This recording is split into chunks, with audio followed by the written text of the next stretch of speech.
Implore l'Esprit de l'Éternel ce soir.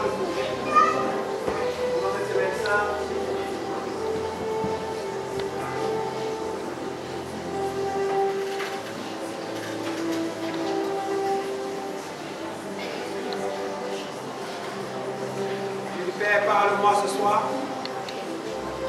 Transforme-moi. Bénis-moi.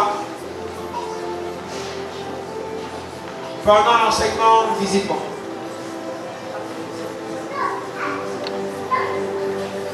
Seigneur, nous vous rendons ta présence.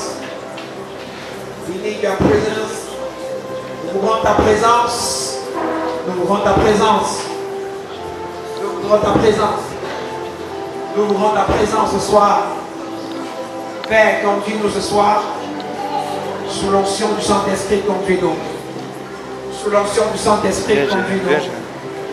Merci, Maître. Viens, prends contrôle. Prends contrôle. Prends contrôle, Maître. Prends contrôle. Saint-Esprit, prends contrôle ce soir. Prends contrôle ce soir, Maître. Enseigne-nous à écouter ta voix. Enseigne-nous à entendre ta parole. Et ce soir, opère des miracles au nom de Jésus-Christ. Nous te rendons honneur et louange parce que nous savons tous exauces au nom de Jésus. Amen. Tu peux t'asseoir s'il te plaît. Ce soir, nous allons d'abord une petite révision sur notre thématique d'hier.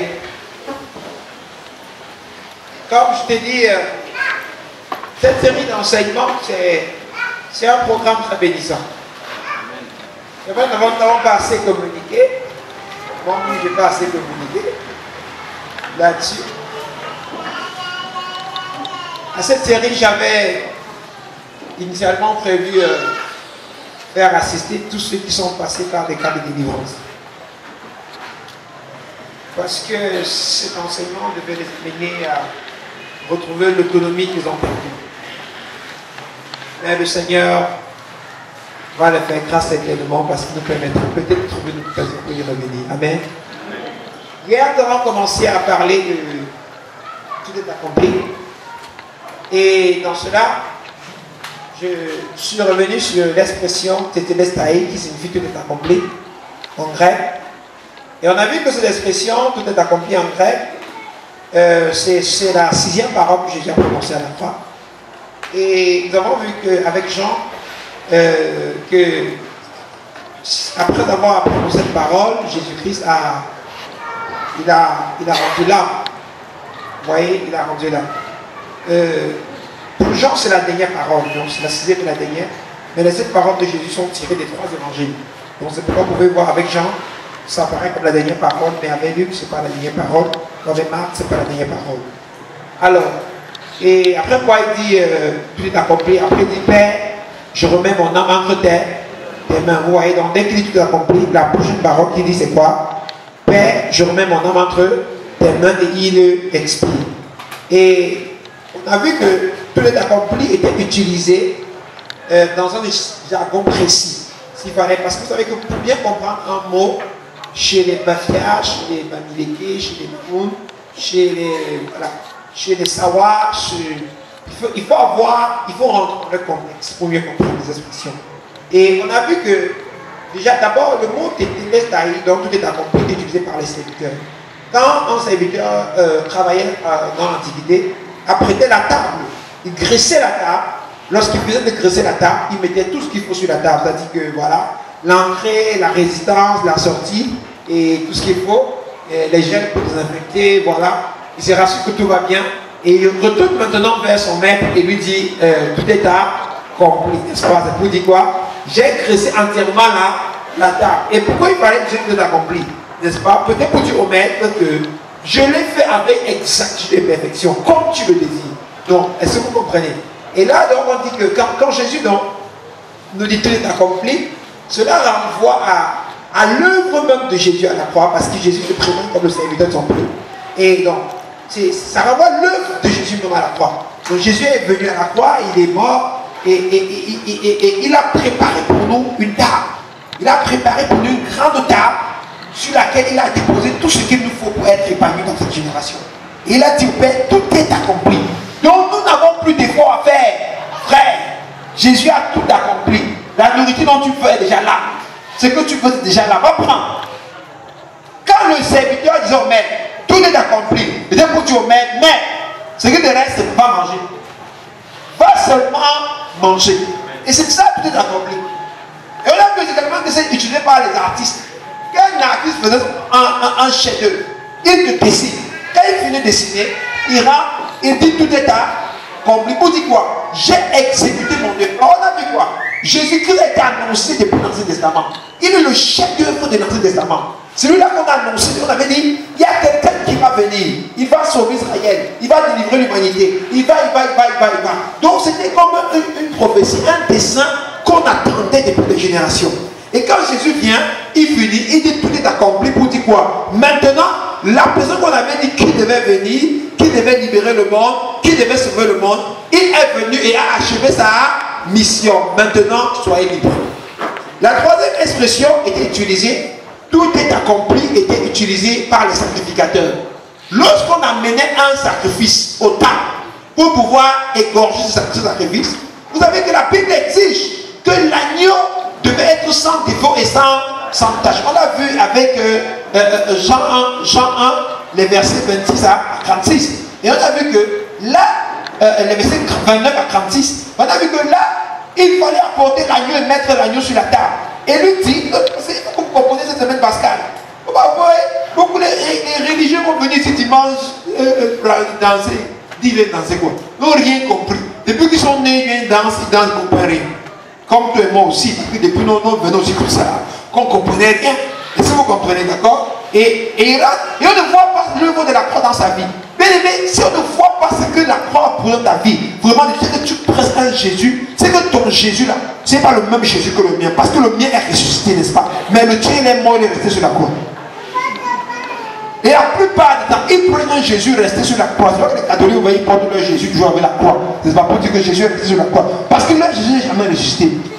C'est pour ça qu'il faut venir, il faut écouter ces messages qui vont te révolter. Donc, quand on venait avec l'agneau ou brebis, on disait quoi? Tout est accompli. Ça signifie quoi? L'agneau que vous voyez on a même vu l'expression hébreu moula qui signifie quoi?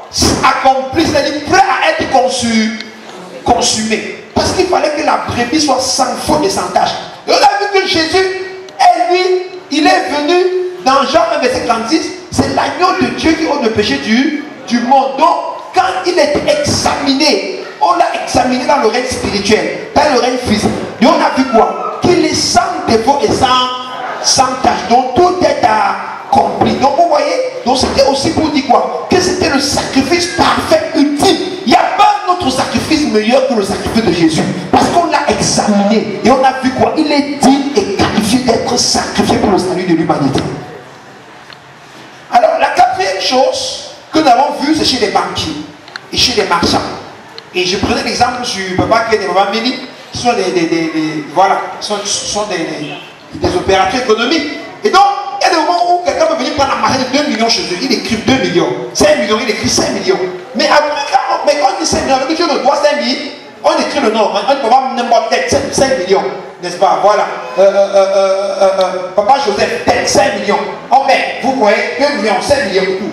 Vous vous enquêtez. Et le jour où tu viens maintenant, tu payes ta dette à papa Mélie 2 millions, tu peux dire à papa Kéné 5 millions, les gars partent écrire devant ton nom quoi? Tu te laisses, Taïsé a dit quoi? T'es entièrement payé. Il n'est plus redevable, n'est-ce pas? Il est libre de toutes ces dettes. Et on a vu quoi? Quand Jésus dit tout est accompli, c'est pour dire que tes péchés, tout ce que tu avais fait qui te retenait, a été payé. Donc tu es libre. Amen. Terminé. Alors, on a vu une autre expression, n'est-ce pas? Tu te laisses tailler, ou bien tu t'es accompli, qui était utilisée, bien aimé par le juge. Quand les juges, il y avait un procès, alors le juge t'amenait devant le juge. On t'accuse. Oh, tu as menti, tu as volé, tu as insulté, tu as fait ceci, ton père fait cela, ta mère fait cela, et oh, et voilà. Oui, un juge, on te porte t'accuse devant le tribunal de Dieu. Ou bien devant le tribunal des hommes. Et donc, quand le juge juge, on te condamne. On dit 10 ans d'emprisonnement fait. Le jour où tu finis les 10 ans d'emprisonnement fait, on revient à la barre avec toi. Vous savez que pour libérer quelqu'un au tribunal, qu'est-ce qu'on fait? On le ramène devant la barre. Et quand on le ramène devant la barre, qu'est-ce qu'on fait? On le présente et on dit, n'est-ce pas? Actuellement, il a entièrement purgé sa peine. Donc, tout est accompli. Il peut rentrer maintenant chez lui et on signe sa liberté. Alors, cela signifie quoi? Il y a des gens qui sont restés des prisonniers de la maladie, prisonniers de la pauvreté, prisonniers de la souffrance, prisonniers des dettes depuis des années. Le jour où tu viens à Christ, bien aimé dans le Seigneur, son sang versé à la croix, et le mot tout est accompli signifie que tu as été délivré de ces choses qui te maintenaient encore en prison. La maladie n'a plus le droit de te retenir, les dettes n'ont plus le droit de te retenir, la sorcellerie n'a plus le droit de te retenir. Tu as purgé ta peine, peu importe ce que tu avais fait qui te condamnait, tu as purgé ta peine, n'est-ce pas? Pas toi, mais Jésus a purgé ta peine à ta place. C'est pourquoi maintenant tu es libre, tout est accompli. Vas-y ma fille. Et pour voir la sixième expression, nous avons vu que c'était une expression utilisée par les gladiateurs. Quand on a vu le film Gladiator, n'est-ce pas? Quand on voit le film, ça veut dire quoi? Les gladiateurs, et c'était quoi? C'était une technique, c'était un jeu vraiment sadique. Parce que dans ce jeu, il y avait deux personnes qu'on enfermait dans une cage. Et on enfermait ces deux personnes dans une cage, et ces personnes retiraient des épées. Et devaient combattre jusqu'à ce qu'une personne meure. Et quand celui qui gagnait, celui après avoir abattu, n'est-ce pas, après avoir abattu n'est-ce pas, son rival, se mettait et prenait son épée haut et disait, tout est accompli, tu te laisses tailler, donc je l'ai abattu, je suis vainqueur. Alors, et ça maintenant, pourquoi nous terminons par là? C'est parce que c'est véritablement ça le message de la croix. Puisque beaucoup de gens vont nous dire que votre Jésus est mort. Comment Dieu peut-il mourir? Non, ce n'est pas la mort. Parce que regardez, vous allez voir pourquoi on dit quoi? On dit quoi? Que le centenier romain, n'est-ce pas, qui se tenait auprès de la croix, a dit certainement cet homme était fils de Dieu. Et même les soldats étaient stupéfaits parce que, regardez, vous venez tuer quelqu'un, vous le frappez, vous le mettez à la croix. Et n'est-ce pas? Et quand il est à la croix, n'est-ce pas, vous le clouez. Et après, il vous regarde et il dit tout est accompli. Comme pour dire quoi? J'ai vaincu. Est-ce que vous comprenez un peu pourquoi les soldats étaient troublés? N'est-ce pas? Mais ils ont fui. Parce que comment vous venez tuer quelqu'un? Vous faites tout, vous le livrez à la croix et il vous dit plutôt qu'il vous a vaincu. Donc quand il dit, n'est-ce pas? Quand on finit tout, il dit j'ai vaincu. Et après avoir dit j'ai vaincu, n'est-ce pas? Il dit Père, tellement je remets mon âme. Et il expire. Donc le dernier qui est accompli, c'est la victoire du dernier vrai gladiateur qu'est Jésus-Christ. Jésus c'est le dernier vrai gladiateur. Et le gars, son combat n'était pas contre un homme. Le gars combattait contre Satan. Celui qui avait les clés de la mort entre ses mains. Donc quand on le crucifie à la croix, il dit quoi? Tout est accompli. Maintenant, laissez-moi descendre aux enfers. C'est pourquoi je me suis arrêté là hier. Je ne vous ai pas dit pourquoi. Parce que c'est à partir de là qu'on devait commencer aujourd'hui. Parce que quand Jésus dit tout est accompli, il expire. Et quoi? Quand on fait, je crois en Dieu, le Père tout-puissant, n'est-ce pas? Il descend du haut. Et le troisième jour, il a fait comment? Donc, et il descend aux enfers à partir de quel moment? C'est à partir où on dit tout est accompli.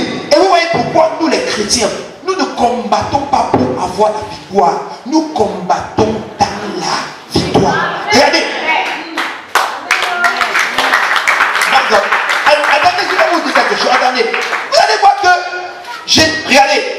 Jésus va aller combattre 3 jours aux enfers avant de revenir, si vous comprenez. Mais avant de partir, le gars dit déjà quoi? Tout les autres que j'ai vaincu. Il dit d'abord, il déclare sa vie et il porte son trophée avant de descendre maintenant mener le combat. Et c'est ça la spécificité de la foi chrétienne. Tous les challenges que tu as, tous les défis que tu as, tous les problèmes que tu as, avant d'aller combattre, à cause du sacrifice de la croix, tu vas en vainqueur. Amen. Nous n'avons pas peur de Satan, nous n'avons pas peur de la maladie, nous n'avons pas peur du cancer, nous n'avons peur de rien de ces choses. Parce qu'avant d'aller commencer à prier pour ça, nous savons que nous avons déjà vaincu cela. À cause de tes délaisses, tout a été accompli à la croix. La maladie a été clouée à la croix. Amen. Et donc vous allez voir que quand il proclame la victoire, le dernier grand gladiateur, Jésus-Christ, il descend maintenant aux enfers. Et là-bas, il combat 3 jours. Et ce qui est merveilleux, c'est que Jésus ne descend pas aux enfers avec les anges. Il descend aux enfers seul. Michael, pour vaincre l'armée de Satan, a pris avec lui les 2 tiers des anges du ciel. Et ils ont combattu pendant une durée que la Bible ne nous dit pas. Pour parvenir à faire comment? Aller chasser et les envoyer, n'est-ce pas, dans les profondeurs. Est-ce que vous comprenez? Jésus maintenant, pourquoi la Bible dit dans l'Apocalypse que lorsque Jésus remonte au ciel, il est digne. C'est le seul qui a été trouvé digne d'ouvrir le sceau de Dieu. Et on dit quoi? Tous les anges avaient regardé le sceau et ont eu peur de s'approcher du sceau. Mais il est le seul qui s'est approché du sceau. Pourquoi? Parce qu'il y avait une coupe amère dans ce sceau. Et tout le monde fuyait. Même Michael a fui, le chef de l'armée du ciel. Tous les anges et les archanges ont fui. Parce que le combat qu'il fallait mener, Michael ne devait pas voir son adjoint, son équipe avec lui, jamais. C'est un combat où tu devais aller seul. Et donc, Jésus est descendu seul aux enfers. Il n'était pas accompagné. Et il a combattu pendant 3 jours contre les forces de la mort. Il a attaqué Satan et toute l'armée de Satan seul pendant 3 jours. Et vous pouvez lutter pendant 3 jours, veut dire 36 heures. 72 heures. 72 heures sans arrêt. Un combat. Et quand il a fini, il a vaincu, n'est-ce pas? Il a vaincu Satan et son armée. Il a vaincu la mort. Et le 3e jour, il est ressuscité des morts. Et c'est ce que nous allons vivre dimanche. La résurrection de Jésus-Christ. Et il est ressuscité avec les clés de la vie. Les clés de partir aux enfers, il a arraché entre les mains de Satan les clés de la mort. Et il est remonté avec ses clés. Et désormais, c'est lui qui tient ses clés. C'est pourquoi, mes amis dans le Seigneur, il est dit qu'à la mention du nom de Jésus, tout genou fléchit. Ne croyez pas que c'est parce qu'il est le Fils de Dieu que tout genou fléchit. Non. C'est parce qu'il a tapé tout le monde. Quelqu'un vient, il entre quelque part, il vous tape tous. Quand on va entendre, vous faites comment? Ok, je vous pose une question. Franck Biagé, le fils du président, vrai ou vrai? Si Franck Biagé se dit, oh, qui l'a pouvoir bouger? Et un jour, il dit, dégage. Ton père président, c'est pour vous. C'est pas ça. Ton père président, c'est pour qui? C'est pour toi, n'est-ce pas? Même s'il y avait la main, on dit que c'est parce que tu comptes sur la main de ton. Le jour qui sera le pouvoir, je vais encore voir où tu vas prendre la main et moi-même je vais régler ton compte. Mais si Franck Biagé ici, le gars enlève la veste, il enlève la cravate, il prend tout au soin. Un par un, il tape, il a une maison, il tape. Dans toutes les maisons, il tape tout le monde, il tape. Il vous couche tout le monde au sol, au sol. Il finit, il prend ce qu'il apprend, il sort, il part. Demain, quand cause on entend Franck Biagé arrive en cause, qu'est-ce que tout le monde fait? Est-ce que vous comprenez pourquoi le monde entier a peur du nom de Jésus-Christ? C'est pourquoi quand tu marches, même si c'est la mort qui vient, quand tu dis Jésus, tout le monde fuit. La mort vient. Quand c'est la maladie, tu dis Jésus, la maladie vient. Même dans le rêve, quand on te poursuit, tu dis Jésus, tu vas comme celui qui te poursuit, tu dis je m'arrête ici là. Parce que je connais ce nom. Ce nom est un nom dangereux. Ce gars, je sais ce qu'il m'a fait. Et c'était même pas seulement à moi seul, même à mon maître, n'est-ce pas? Et au meilleur frère de mon maître, le gars nous a réussi. Donc c'est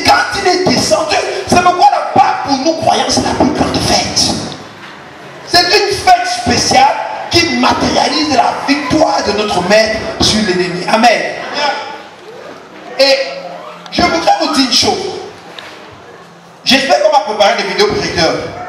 Nous allons ouvrir Romains 5, les versets 12. Romains 5, les versets 12. Vous allez comprendre pourquoi. Cette série d'enseignements est capitale pour toi et pour moi. Parce que il y a des choses que, quand vous comprenez dans le règne spirituel, votre vie devient meilleure. Quand vous allez finir l'enseignement-ci, vous n'allez faire peur de certaines choses. Vous n'allez faire peur. Même le corona n'a pas pu te faire. Donc je te dis vrai. Parce que tu vas connaître ta vraie nature et ton identité. Amen. Ok. Dans Romains 5, au verset 12, la Bible dit que c'est pourquoi, comme par un seul homme, le péché est entré dans le, et par le péché la mort, et qu'ainsi la mort s'est étendue sur tous les hommes, parce que tous ont... Vous allez voir que c'est une chose importante. Le péché est entré dans le monde par qui? Adam, un seul homme. C'est lui le premier Adam. C'est par lui que le péché est entré. Et donc, l'œuvre de la part que nous vivons, c'est quoi? Jésus est simplement venu faire un seul travail. Le travail de Jésus, c'est de pouvoir faire ressortir le péché du monde. C'est pourquoi nous sommes là pendant cette saison de Pâques. Et donc, je vais vous demander d'ouvrir Romains 5, verset 19. On va rester à Romains 5. Je pense que, rapidement, allons-y à Romains 5. J'ai dit, ce que je faisais hier, ça pouvait être un peu difficile à comprendre. Mais plus on va évoluer, mieux vous allez comprendre toutes les thématiques que j'ai développées hier. Parce que hier, c'est l'introduction. Et aujourd'hui, donc, je vais commencer à vous parler du ministère du rachat. Amen. N'est-ce pas? Je vais commencer à vous parler de ces choses, des mystères, n'est-ce pas? Du mystère de la rédemption. Mais le mystère de la rédemption. Mais pour ça, il faudrait que vous compreniez. Aujourd'hui, hier, j'ai introduit avec tout est accompli, donc le Saïd, qui signifie, voilà, tout est accompli. N'est-ce pas? Ou bien comme tu m'as tout est chez les latins, qui dit, n'est-ce pas? Tout est prêt à être consumé par le feu. Pour dire quoi? Il est le sacrifice parfait qui avait été préparé pour être consumé par le feu.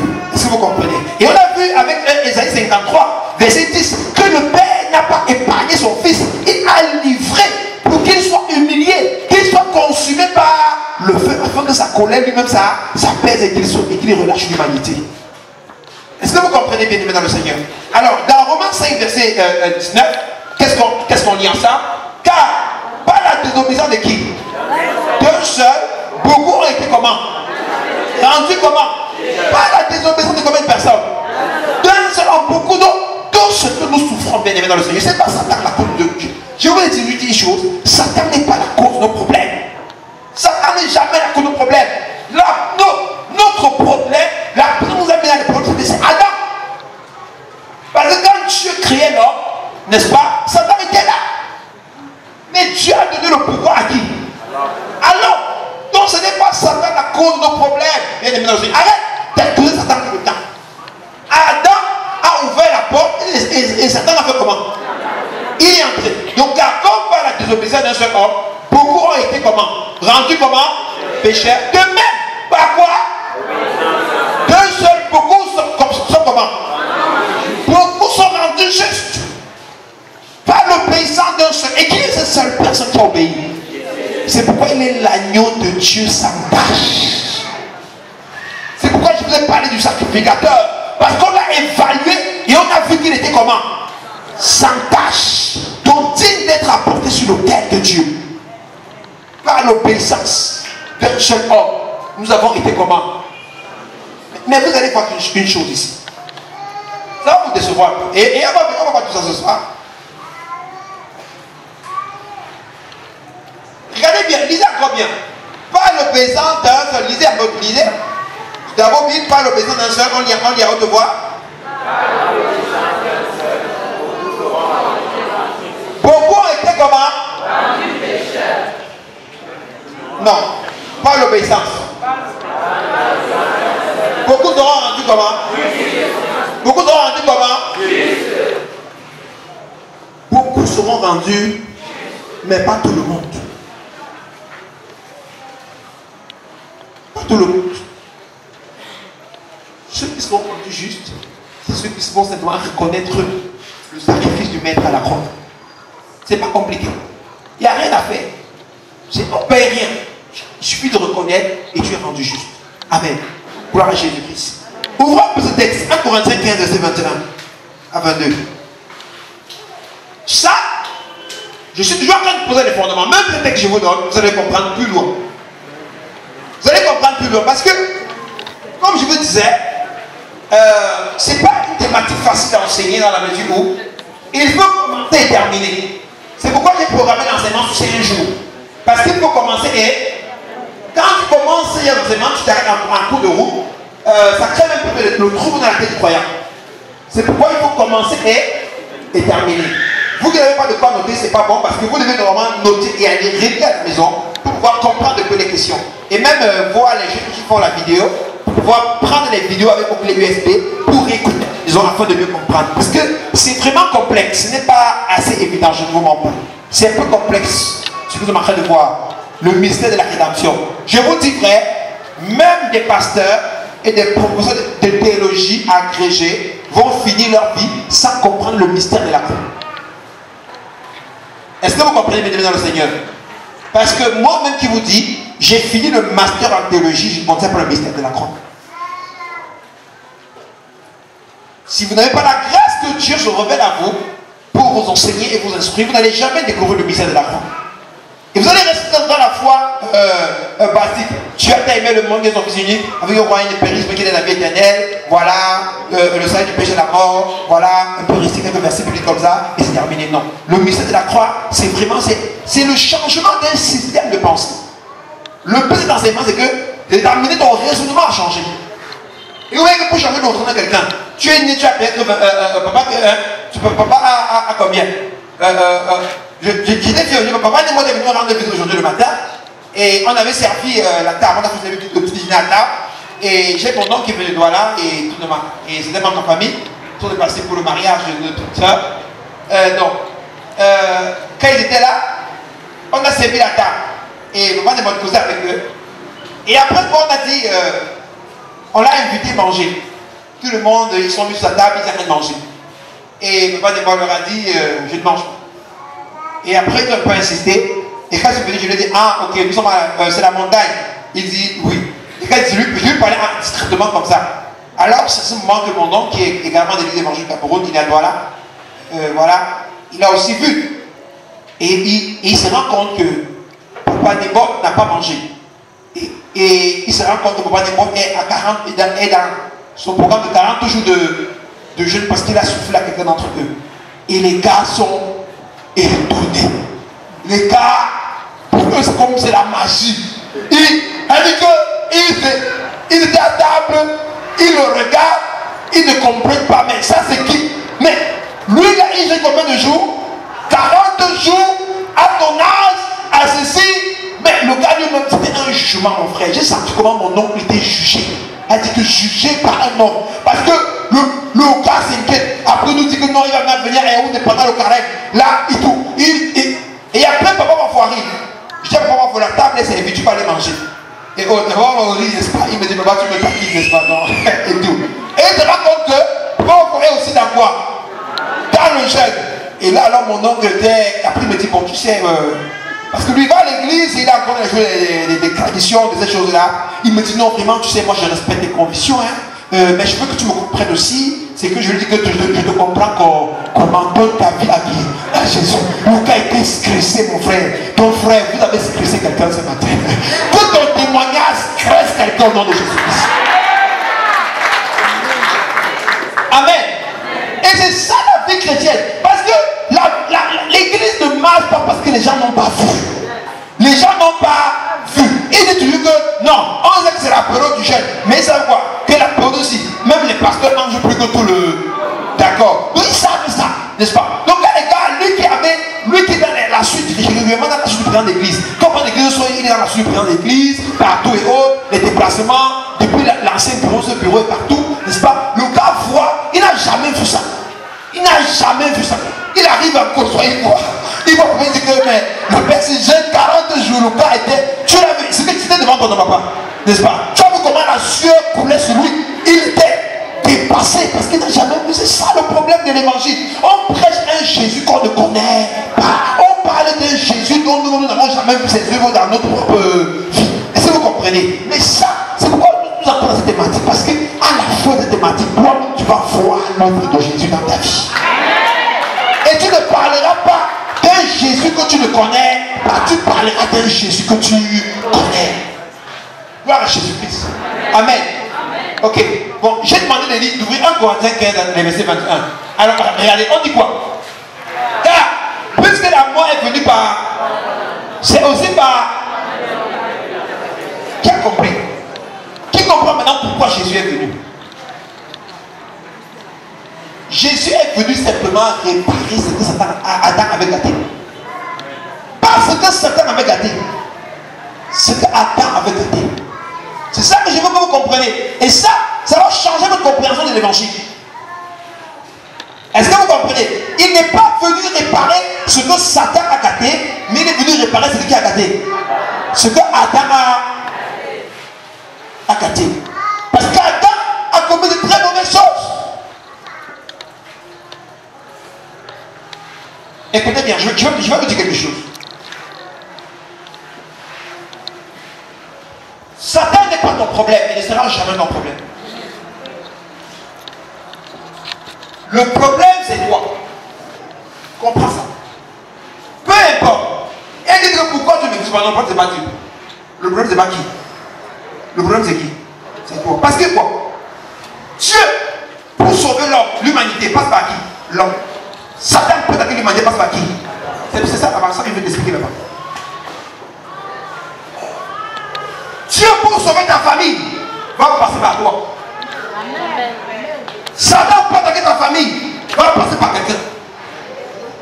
Parce que ni Dieu ni Satan, les deux n'ont pas le droit d'agir dans l'humanité. Pourquoi? Parce que quand Dieu a créé la terre, il a remis la terre à l'homme. Il a remis la terre à l'homme. Il a donné le plein pouvoir à qui? Et comme il a un Dieu qui ne viole pas ses lois, n'est-ce pas? Donc il n'a plus le droit de revenir. C'est pourquoi il fallait que Jésus devienne homme pour avoir l'autorisation d'agir dans le monde entier. Et c'est pourquoi il fallait que Satan passe par un homme pour attaquer qui? L'humanité. Donc on dit quoi? Car puisque la mort, c'est-à-dire Satan, est entré, est venu par qui? Un homme. C'est aussi par un homme qui est venu là, la résurrection des morts. Et c'est ça la part.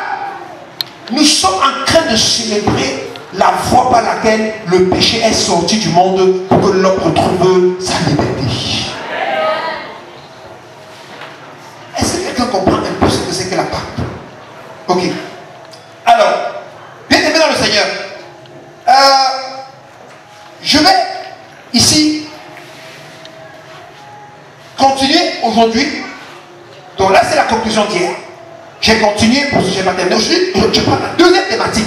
Hier, nous n'avons pas tout accompli. Aujourd'hui, donc, nous allons parler de la deuxième thématique, qui est le mystère de la rédemption. Le mystère de la rédemption. Hatch. Dis à ton voisin, Hatch. Le mystère de la rédemption. Amen. Vous savez, la Bible nous dit que Christ, dans 1 Corinthiens 6 à son verset 20, 1 Corinthiens 6 à son verset 20, nous dit que Christ nous a rachetés à un grand prix. Or, permettez-moi d'abord de vous expliquer ce que c'est que la rédemption. La rédemption signifie le rachat. Rédemption signifie racher.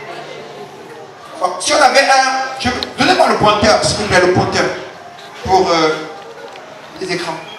Regardez un peu bien dans le Seigneur. Moi, je prie le Seigneur d'ouvrir votre intelligence pour comprendre cette partie. Ceux qui vont comprendre cette partie aujourd'hui, vous allez un peu mieux comprendre hier. Vous allez un peu mieux comprendre ce que nous avons fait hier. Si vous comprenez bien aujourd'hui, je prie que le Saint-Esprit ouvre votre intelligence. Regardez un peu.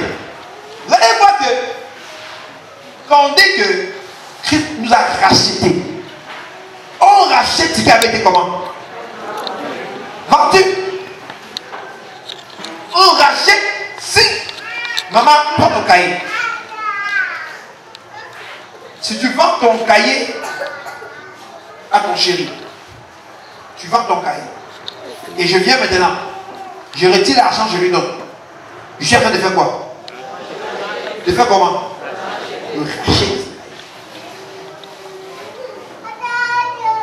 Le mystère de la rédemption, c'est le mystère du rachat. Et donnez-moi comme j'entends. Il m'a racheté. Il m'a racheté. Je chanterai car il m'a racheté.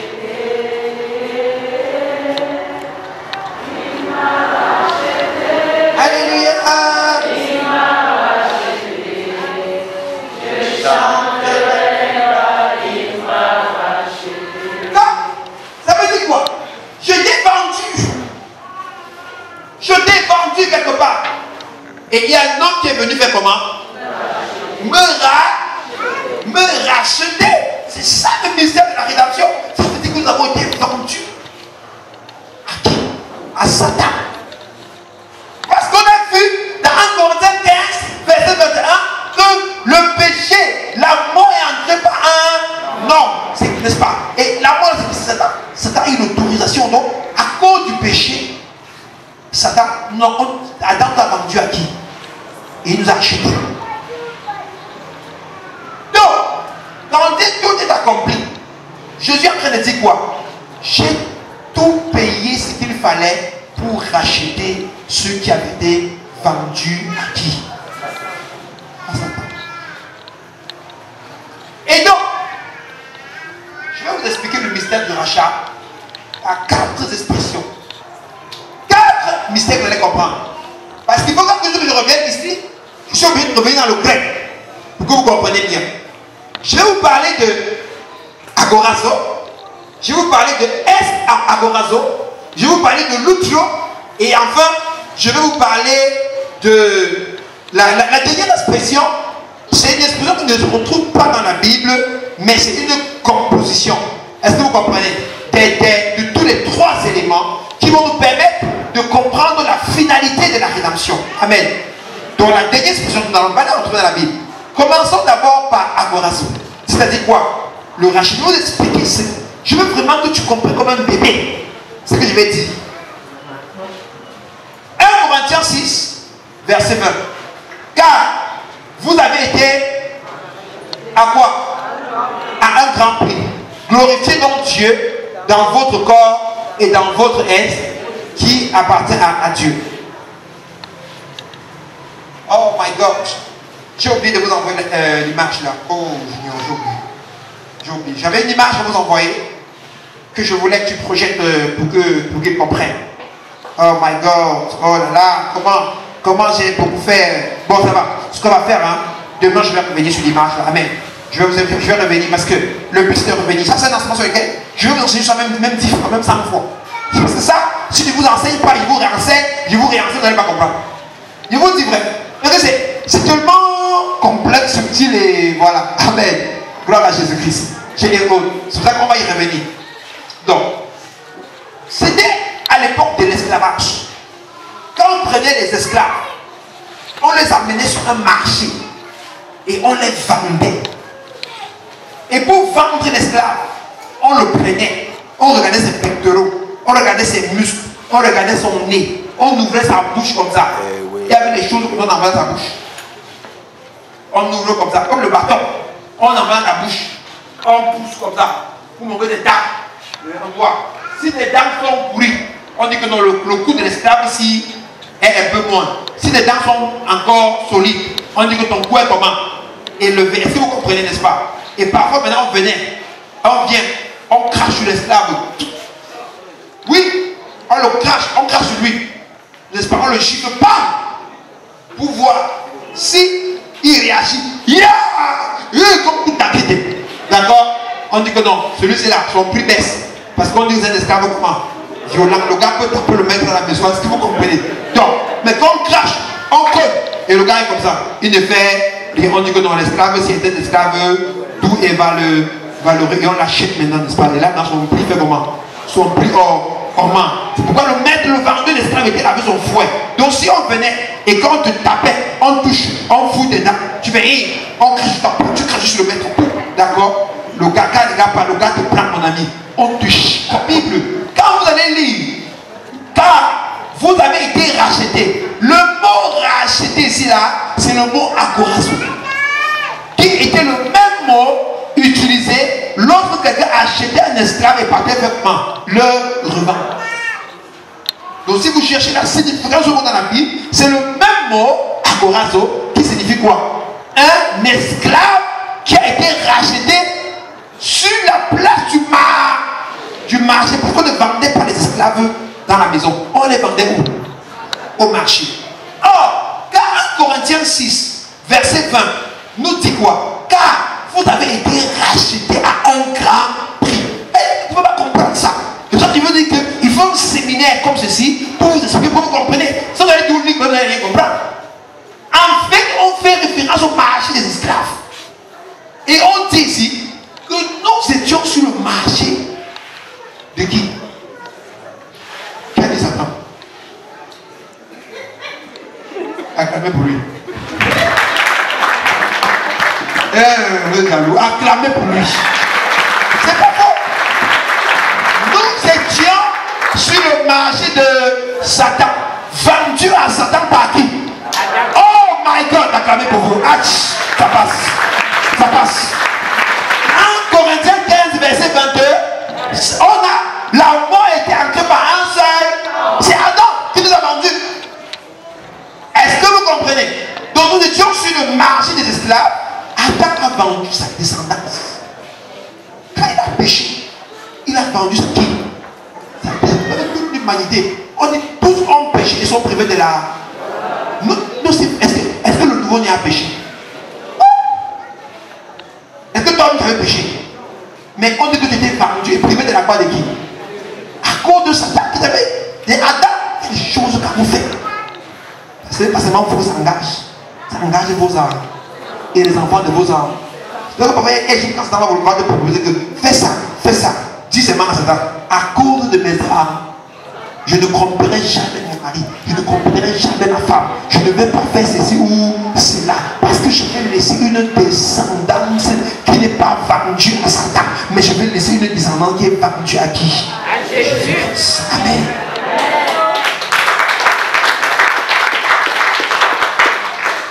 Donc, vous allez voir que nous étions sur le marché des esclaves de Satan, où Satan nous avait pris et nous avons mis sur le marché.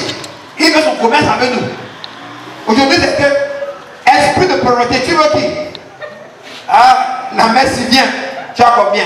On échange, on envoie la pauvreté. Après, esprit de quoi? Du célibat, tu veux qui? On achète. Esprit de la maladie, tu veux qui? Ils sont juste. On était sur le marché des démons. C'est que vous voyez les gens. Aujourd'hui, là, t'as un problème. Demain, là, t'as un problème. Après, là, t'as un problème. En fait, c'est parce que on t'a vendu à plusieurs personnes, tu connais même pas. C'est pas la blague. Je parle comme c'est blague. C'est pas la blague. C'est pour ça que alors, quand tu comprends ça, quand vous voyez ton grand-père au village, notable, un grand notable, il vous va. D'accord, sans s'en rendre compte. On va dire après, il vient après, il vous va et tout. Et les sorties du village sont avec vous. Et il vient avec vous. Et demain, ils arrivent à vous conseiller. On vous dit quoi? On vous va au village, vous toussez un peu, on prend la pomme, on vous avez vendu dedans, on fait comment? On se coupe, les choses s'arrêtent à Yaoundé. Vous prenez la voiture, vous venez au pays, et il calme encore la porte, il ne se coupe plus. Vous respirez même pendant 2 semaines, 3 semaines, 1 mois, après comment? Il se coupe encore. Parce qu'on t'avait vendu. Vendu à la fornication. Vendu à quoi? Vendu au vol. Vendu. Donc, vous allez voir, c'est pas facile, il est comme ça. L'esprit du vol vient l'acheter. Il le faut dire que non, j'ai besoin de l'enfant là. Parce que j'ai besoin d'accomplir les cours. Il voit un enfant. Et vous, je vous rappelle une chose. Vous qui allez chez les marabouts, écoutez bien. Le marabout ne soigne pas. Le marabout échange. Tu as mal au bras. Tu vas voir le marabout. Il dit, ok. Il va voir l'esprit qui te fait, qui te donne le mal de...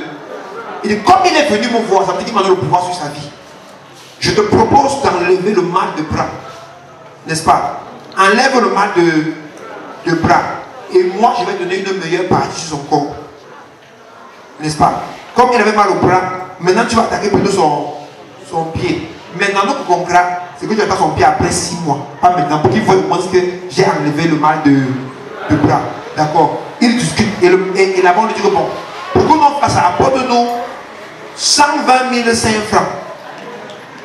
Le jujube, l'œuf du village, le boumzin.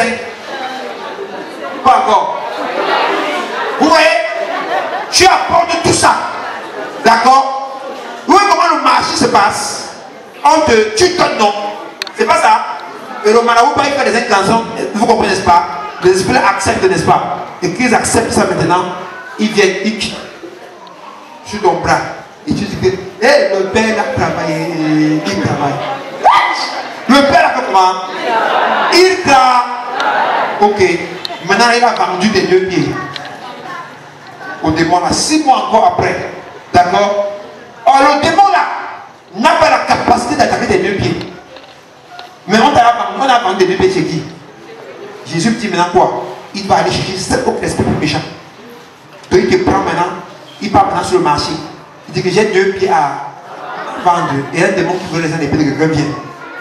Il négocie avec eux. Et on passe le contrat. Et maintenant les démons là viennent. Et ils en prennent des pieds. 6 mois après.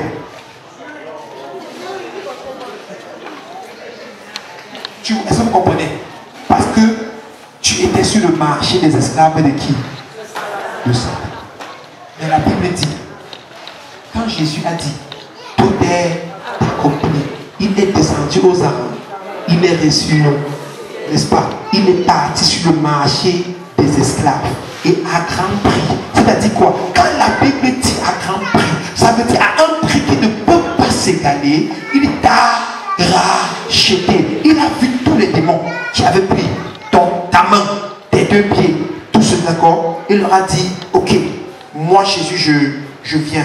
Et parce que lui, il est la créature du Dieu vivant et que vous êtes des imposteurs dans son corps, moi maintenant, je m'en vais l'acheter, n'est-ce pas? Je m'en vais le racheter. Pas à celui, n'est-ce pas? Pas à Satan, qui n'est qu'un fils de Dieu, mais je vais retourner à son créateur. Et là-bas, je vais donner un grand prix. Et avec le prix là, on va me le remettre. Et il repart maintenant, il va avec son sang précieux. Vous savez que la Bible dit que sans effusion de sang, il n'y a pas pardon du péché. Je viens de vous expliquer le mystère du sang. Et dans Hébreux 9, verset 22. Est-ce que vous comprenez? Hébreux 9, allez, avant qu'on ne revienne, d'accord? Regardez rapidement Hébreux 9, verset 22, n'est-ce pas? Vous allez voir que ici maintenant, on va donc sur le marché spirituel. Et là-bas, dans le marché spirituel, c'est le sang qui est la monnaie. Et le sang. Non, allez voir que nous, quand on est parti au village, on vous dit que venez tuer la poule, venez tuer la chèvre, venez tuer le bœuf. Parce que là-bas, c'est le sang qui parle. Après, quand la chèvre, la poule, le bœuf, les marches, tu venez tuer un homme. Et donc, et on dit quoi? Et presque tout d'après la loi est purifié avec quoi? Et sans effusion de... Il n'y a pas de... Sans effusion de sang, il n'y a pas de pardon. Donc, quand Jésus revient, rentrons donc à 1 Corinthiens 6, verset 20.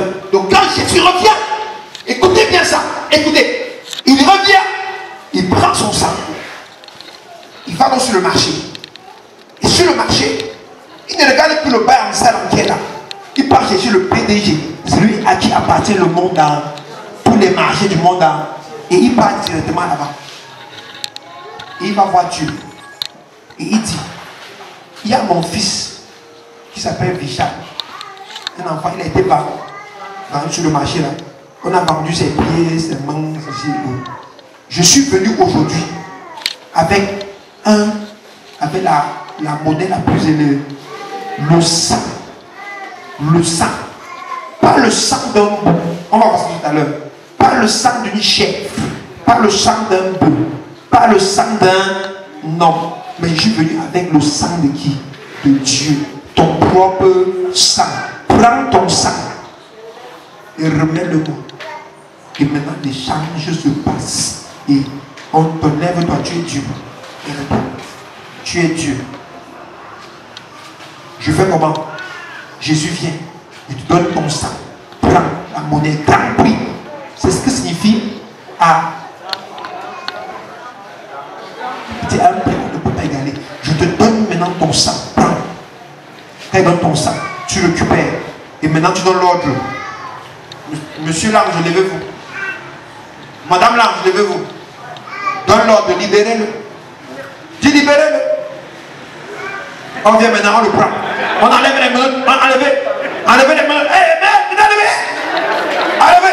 Enlevez les mains sur les pieds là. Enlevez. Venez le remettre maintenant à Jésus. Venez le remettre. Jésus te prend maintenant.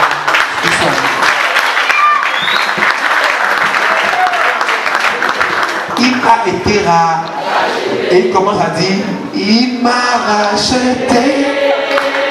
Il m'a racheté.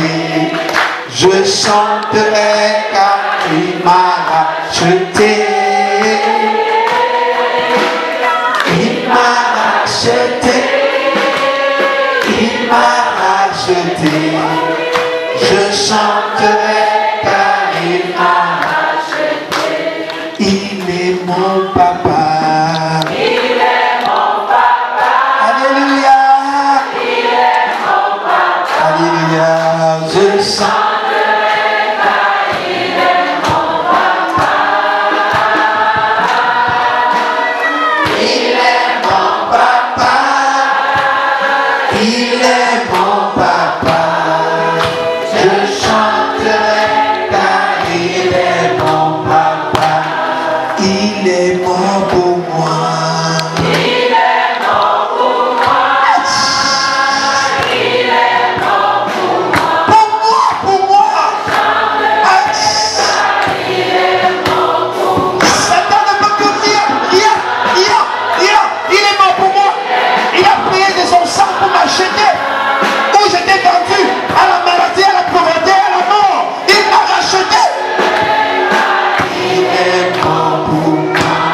Je suis libéré.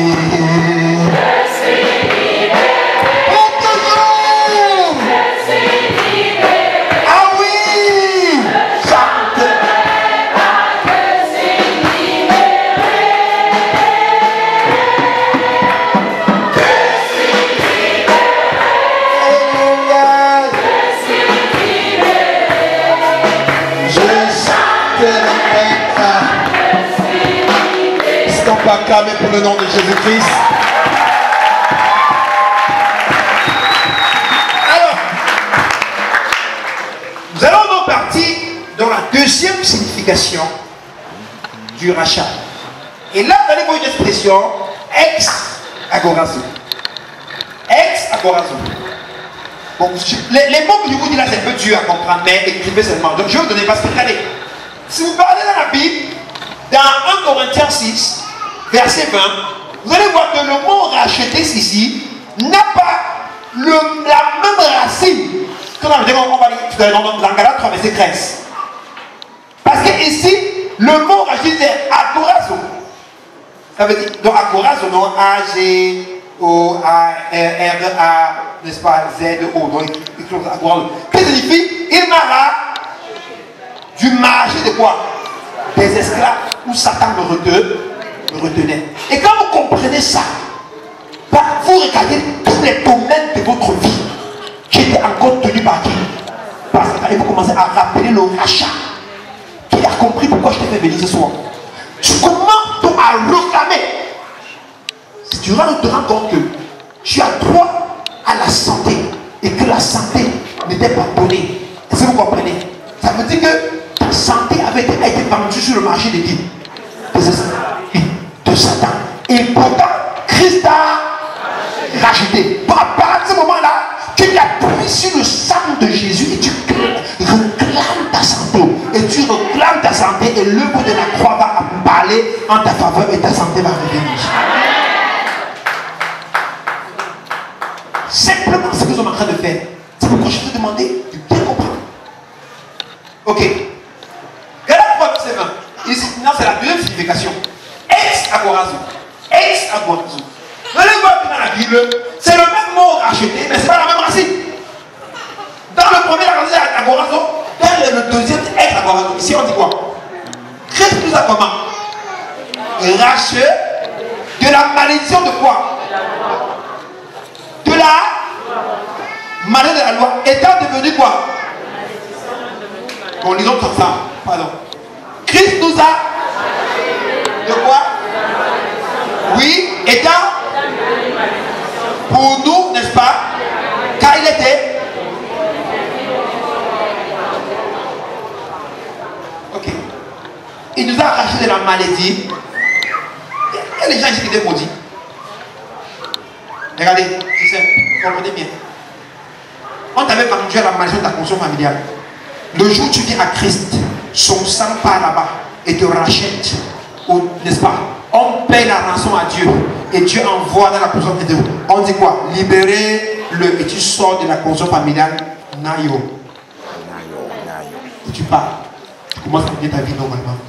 C'est pourquoi un enfant de Dieu comprend l'œuvre de la croix. N'est plus sur le pouvoir des liens. J'ai dit que je ne vais pas enseigner ça depuis. Je vous ai appris comment pour les liens. C'est moi qui vous ai appris ça. Non? Mais il y avait une partie que vous ne voulez pas comprendre. Je voulais vous apprendre depuis. C'est pas moi qui ai appris comment pour les liens. Mais je ne l'ai pas connu. C'est là qu'on comprend le musée de la croix. Je n'ai plus sur le pouvoir des liens. Amen. Parce que tu as été comment? De quoi? Il est devenu quoi? Parce qu'il est devenu quoi? Afin que tu deviennes maintenant quoi? Ouvrez un peu le verset 14. Ouvrez un peu le verset 14. Continuez, poussez un peu. Poussez un peu. Regardez. Afin que quoi? Eu pour les païens son accomplissement en qui? Et que nous recherchions par la foi l'esprit qui avait été. Est-ce que vous comprenez? Et quand je vais évoluer, je vais vous montrer maintenant pourquoi ce qu'on peut faire maintenant, on peut remplacer les hôtels ou attaquer les liens de famille. Quand on est en Christ, quand on attaque les liens, ce n'est plus pour nous. C'est pour libérer les autres. Parce que nous, on ne peut plus être rebelles. On ne peut plus. Attendez, comment? Bon. C'est maintenant dans la deuxième convention que vous allez comprendre pourquoi.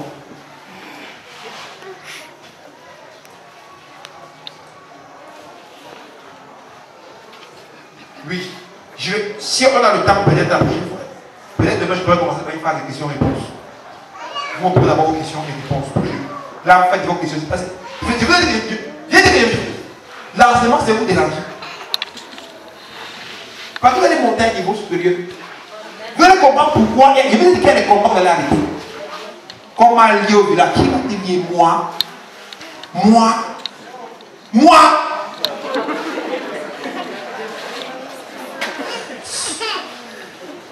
On est mon cousin, pas moi. On est ma tante, pas moi. Moi, on me lit. Moi, j'ai été comment? Ça veut dire quoi? Je suis lié. C'est moi qui me laisse être lié. Par l'ignorance. J'accepte que je suis lié.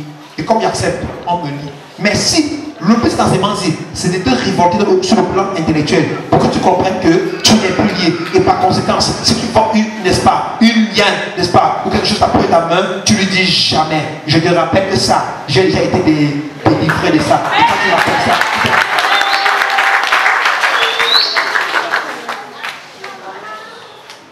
t'as compris?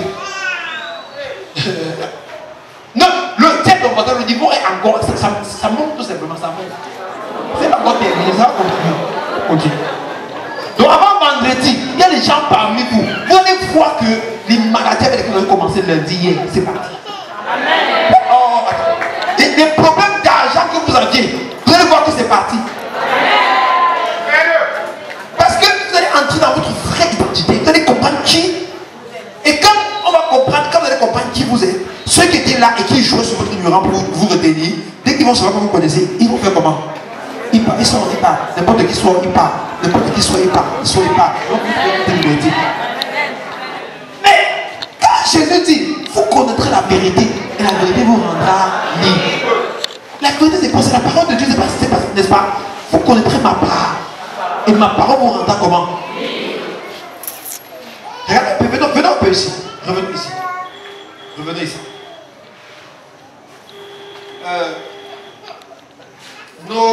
Les deux anges. God. Et celui qu'on a vendu. On est vendu là-bas. Ex-Agorazo, il te rachète de la pauvreté. Il dit quoi? Il dit c'est fait pauvre. Afin que par sa pauvreté, nous puissions comment? Enrichir. Et il t'expulse du milieu des pauvres. Et il te jette au milieu des riches. C'est pourquoi tu viens à Christ. Même si tu n'as pas encore 5 francs dans ta poche ou 1000 francs dans ta poche, bien aimé. Quand tu marches souvent, comment accommoder tes millions dans la banque?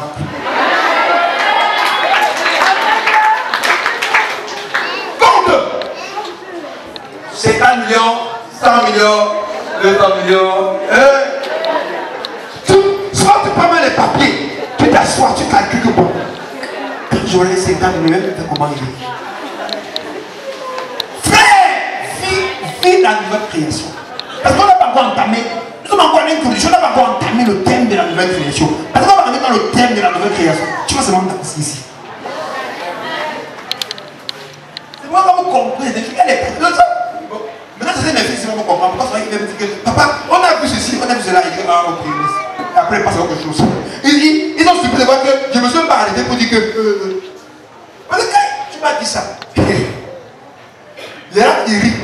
Il y a comme bon, gars, moi, toi et moi, je connais que je connais ce que mon maître a fait pour moi à dans l'agitation que tu as là, d'accord, tu comprends un peu. Mets encore ton pied dans mon périmètre, tu vas voir. Il y a des jours où je mets Satan à sa place. Dis que tu viens et tu vas faire comment? Et tu vas confirmer le. Parce que je connais le prix que quelqu'un a payé pour moi. Qu'est-ce qu'un sorcier peut donner qui dépasse le sang de Jésus? Il y a des gens qui peuvent me dire que papa, on a vu qu'il y a des sorciers qui sont en train de faire le mal. Ils vont. Le sorcier va peut-être aller voir ce grand mec sorcier. On va lui dire que apporte-moi un mouton blanc, deux cuillères de cola, une bouteille de ceci, avec cela. Ok, on va donner au grand sorcier et tout. Il va ça d'accord. Et qu'est-ce qu'il va faire? Il va aller sur le marché. On va dire que le bon si, il est sur le marché, mais on va racheter. Et le prix qu'on a avec lequel on a racheté, même 10 000 moutons ne valent pas le prix, n'est-ce pas, du sang de celui qui l'a fait comment, qui l'a racheté. S'il te plaît, va compléter d'abord ton offrande avant de revenir. Sinon, c'est pas passer pour lui. Et pourquoi quand tu comprends ça, tu mets la main dans la poche et tu marches au milieu des sorciers. How are you? How are you? How are you? Tu vas voir les sorciers. Sorcier, how are you? Mais Satan, comment tu vas? Ah, tu es venu. Parce que lui, peu importe ce qu'il peut payer dans le monde spirituel, ça ne peut pas atteindre le prix auquel tu m'as vendu. Le prix qu'on t'a, n'est-ce pas? Ton rachat. Même quand il va venir, on a vendu à Jésus-Christ. Parce que Jésus est allé faire comment? Pour racheter. Et nous devenons quoi? Sa propriété privée. Et tu as compris quelque chose? Et tu as compris quelque chose?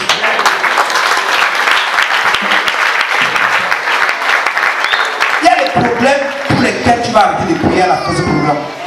Et là, il y a un avec les vrais jours de prière. On va commencer à prier pour l'extension du royaume. On va commencer à rentrer pour s'asseoir ici. Parce qu'on va carrer pour ce royaume. Oui. Ils sont tous des champions. Amen. Et dit, vous n'allez plus. Vous n'allez que la famille c'est l'assemblée. Ils sont allés chez un féticheur. Ils ont dit qu'ils vont motiver de concession. Les sorciers vont revenir pour vouloir faire leur chose là-bas. Ils vont voir les gens là-bas. Et tu sais, les esprits posent un peu. Et ils arrivent, les anges. Ils vont dire, vous faites quoi là-bas? Ils vont dire, on nous a vendu la concession. Qui vous a vendu la concession aussi? C'est Marthe, elle habite là-bas, elle a Yaoundé, elle est en Bozo. C'est elle qui a vendu la concession. On dit que non, c'est pour nous que son grand-père avait donné la concession, si, n'est-ce pas? Et pourquoi, comment vous avez vendu la concession aussi? Et il lui dit que, en fait, la concession n'appartient même pas au grand-père, n'est-ce pas? Tout appartient à Dieu.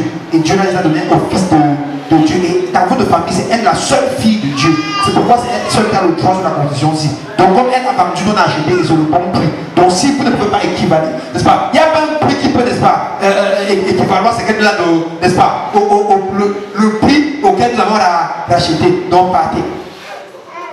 Il cause comme ça. Et les gars disent que, ok, Comme vous êtes fort, vous allez rester avec lui et il part dans la position du voisin d'esprit.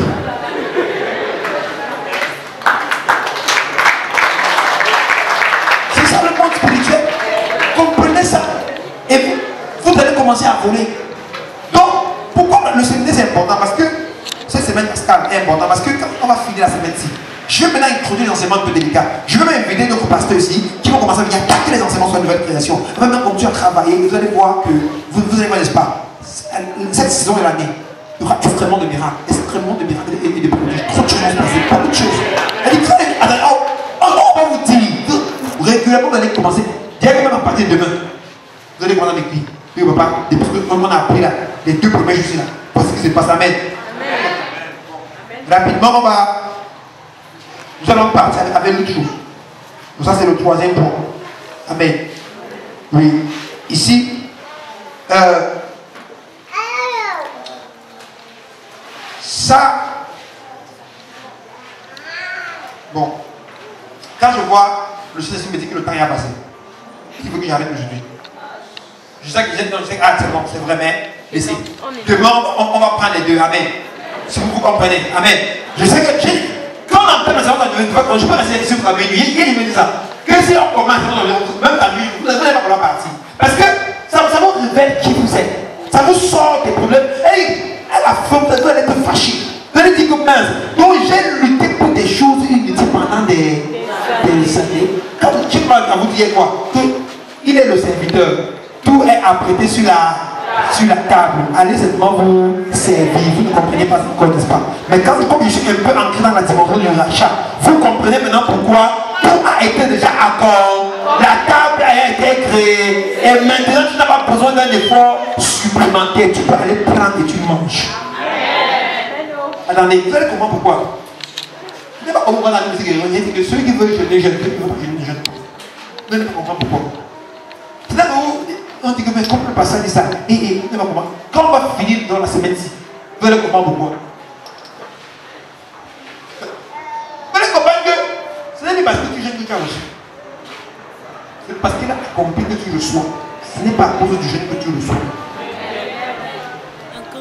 Et ça fait que maintenant vous allez commencer à faire les bons jeûnes. Le jeûne sera plus un fardeau, mais le jeûne sera plutôt une fierté de jeûner. Et la vie chrétienne devient agréable et très libre.